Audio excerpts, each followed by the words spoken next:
వినాయక చవితి రోజు తన భక్తులు పెట్టే ప్రసాదాన్ని కడుపు నిండా తిని విఘ్నేశ్వరుడు కైలాసానికి బయలుదేరాడు. సరిగ్గా పార్వతీ పరమేశ్వరుల దగ్గరకు వెళ్లగానే సాష్టాంగ నమస్కారం చేయడానికి ప్రయత్నించాడు. అప్పటికే ప్రసాదాలు తిని తన కడుపు ఉబ్బి ఉండడం వల్ల తన చేతులు భూమికి అందక చాలా ఇబ్బంది పడుతున్నాడు. ఇంతలో పరమేశ్వరుడి తల మీద ఉన్న చంద్రుడు విఘ్నేశ్వరుడిని చూసి ఎగతాళిగా నవ్వడం మొదలుపెట్టాడు.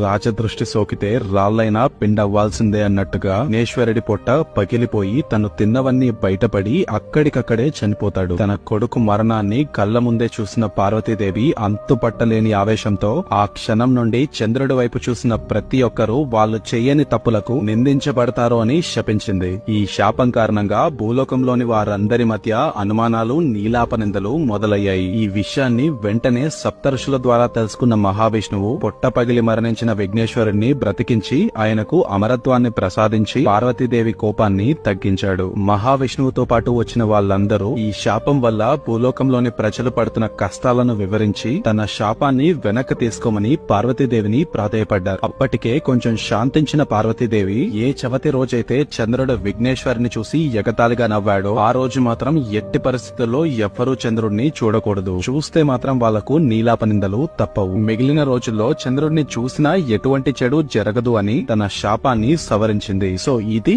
పార్వతీదేవి చంద్రుడికిచ్చిన శాపం. అందుకే వినాయక చవితి రోజు ఎవ్వరూ చంద్రుడిని చూడకూడదు అని మన పెద్దవాళ్ళు చెప్తూ ఉంటారు.